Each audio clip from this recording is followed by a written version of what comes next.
So the Catholic Campaign for Human Development was developed in the late 60s, but it was really the brainchild of two individuals, a guy named Monsignor Jack Egan and his very good friend Saul Alinsky. It bothers me so deeply that Paul VI met with this man 3 times before becoming Pope. I mean, this shows that infiltration, it wasn't just happening in Chicago.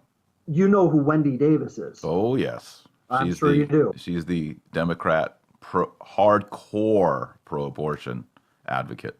Yep. Yeah. Ralph McLeod, the current director of the CCHD, was the mayor pro tem of Fort Worth.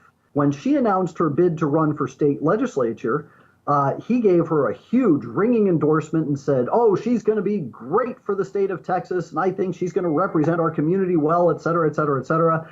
He was her official campaign treasurer. Yes. And then he went to D.C. right afterward to become the head of the Campaign for Human Development. It's scandalous. Yeah. I had no idea she was pro-abortion.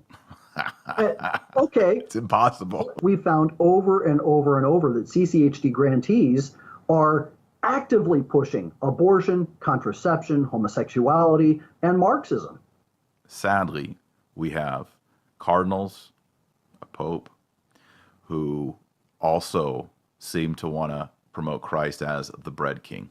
And they want to use the government and tax money and collections to do it. And what they're doing, they're giving communion to pro-abortion politicians. Right. And by doing so, they are saying, we have no king but Caesar.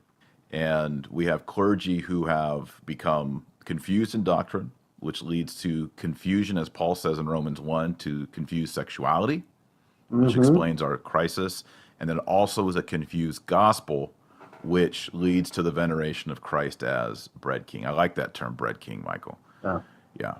Michael Hichborn, thanks so much for being with us. Let's do it again. Thanks so much for having me. I want one of those books. All right, I'll send you one.